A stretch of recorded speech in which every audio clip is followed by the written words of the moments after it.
ہنسانے کے لیے جھوٹ بولنے کا انجام۔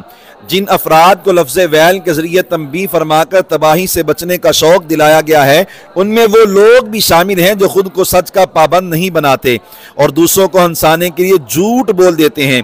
سیدنا معاویہ بن حیدہ قشیری رضی اللہ تعالیٰ عنہ بیان کرتے ہیں کہ سرور کون و مکان صلی اللہ علیہ وآلہ وسلم نے فرمایا وَيْلٌ لِلَّذِي يُحَدِّثُ بِالْحَدِيثِ لِيُضْحِكَ بِهِ الْقَوْمَ فَيَكْذِبُ وَيْلٌ لَهُ وَيْلٌ لَهُ۔ اس شخص کے لیے تباہی ہے جو لوگوں کو ہنسانے کی خاطر جھوٹی بات بیان کرتا ہے، اس کے لیے ہلاکت ہے، اس کے لیے خرابی ہے۔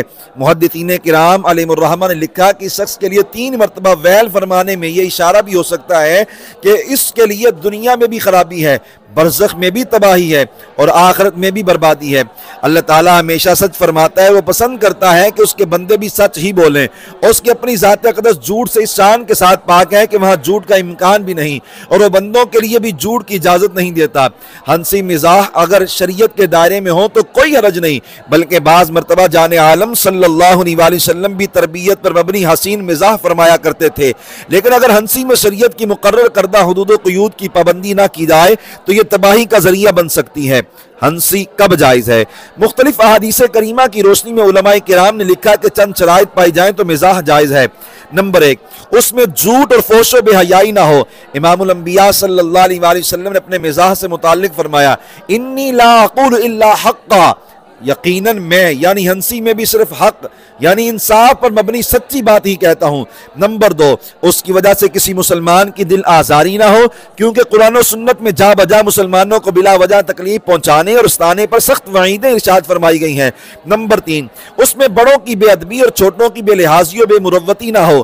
سیدنا عبداللہ بن عمر رضی اللہ عنہما سے روایت ہے کہ رسول اللہ صلی اللہ علیہ وآلہ وسلم نے ارشاد فرمایا لیس منا من لم یرحم صغیرنا ویعرف شرف کبیرنا، یعنی جو مسلمانوں کے چھوٹوں پر شفقت نہ کرے اور ان کے بڑوں کے شرف و احترام کا لحاظ نہ رکھے وہ ہمارے طریقے پر نہیں۔ نمبر 4، بے موقع مزاح نہ ہو۔ سیدنا عبداللہ بن عباس رضی اللہ عنہما کی روایت کے مطابق رحمت کونین صلی اللہ علیہ وآلہ وسلم نے فرمایا لا تماری اخاک ولا تمازحہ ولا تعدہ موعدا فتخلفہ، یعنی اپنے مسلمان بھائی سے بے جا جھگڑا، بے تکا مزاح اور جھوٹا وعدہ نہ کرو۔ نمبر 5، مزاح معمولی مقدار میں ہو، کثرت کے ساتھ نہ ہو، کیونکہ زیادہ ہنسنا غفلت کی نشانی ہے، اور نبی کریم صلی اللہ علیہ وآلہ وسلم نے سیدنا ابو ہریرہ رضی اللہ عنہ کو نصیحت فرمائی تھی وَلَا تُكْثِرِ الضِّحْكَ فَإِنَّ كَثْرَةَ الضِّحْكِ تُمِيتُ الْقَلْبَ، زیادہ نہ ہنسا کرو کیونکہ زیادہ ہنسنے سے دل مردہ ہو جاتا ہے۔ جھوٹ سے نفرت، جھوٹ ایسی بری چیز ہے جسے مومن کی فطرت قبول ہی نہیں کرتی۔ بری صحبت کے نتیجے میں بعض اوقات مسلمان جھوٹ بولنے لگتا ہے، لیکن اگر وہ ایمانی تقاضے سے سوچے تو اس کا دل ہمیشہ اس سے نفرت کرتا ہے۔ دوسری صدی ہجری کی معروف دینی شخصیت حضرت محمد بن مسلم ابن شہاب زہری علیہ الرحمہ کا ایک خوبصورت قول سنہری حروف سے لکھنے کے قابل ہے۔ فرمایا فواللہ لو نادانی مناد من السماء ان اللہ احل الکذب ما کذبت، اگر مجھے آسمان سے آواز آئے کہ اللہ تعالیٰ نے جھوٹ بولنے کی رخصت دے دی ہے تو بھی میں ہرگز جھوٹ نہیں بولوں گا۔ سبق آموز نبوی مزاح۔ حضرت خواجہ حسن بصری رحمۃ اللہ علیہ روایت کرتی ہیں کہ ایک بوڑھی خاتون نے جان عالم صلی اللہ علیہ وآلہ وسلم کی خدمت میں عرض کی حضور دعا کیجئے کہ رب تعالیٰ مجھے جنت نصیب فرمائے۔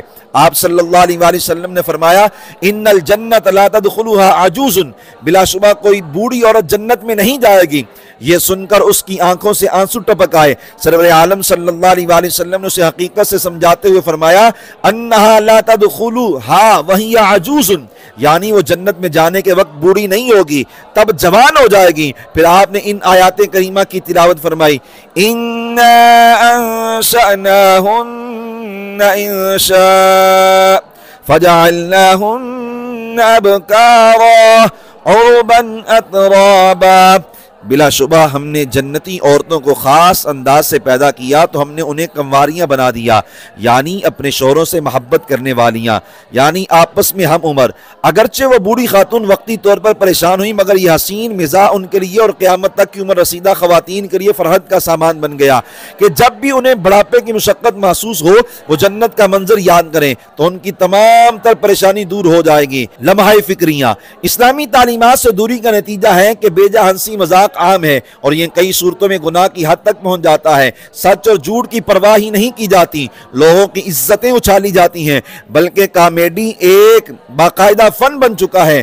بیہودہ مذاق پر انعامات سے نوازا جاتا ہے اور کئی لوگ جغد بازی کو اپنے لیے باعث فخر سمجھتے ہیں، یعنی حالانکہ سوائے چند صورتوں کے شریعت میں جھوٹ کی قطعاً اجازت نہیں۔ ہمیں یہ شعور بیدار کرنا چاہیے کہ اگرچہ شریعت مطہرہ نے ایک حد تک ہنسی مزاح کی اجازت دی ہے، لیکن اگر مزاح میں جھوٹ، بے حیائی، دل آزاری یا بے توقیری و بے مروتی ہو یا یہ کثرت کے ساتھ ہو تو شریعت اس سے منع فرماتی ہے۔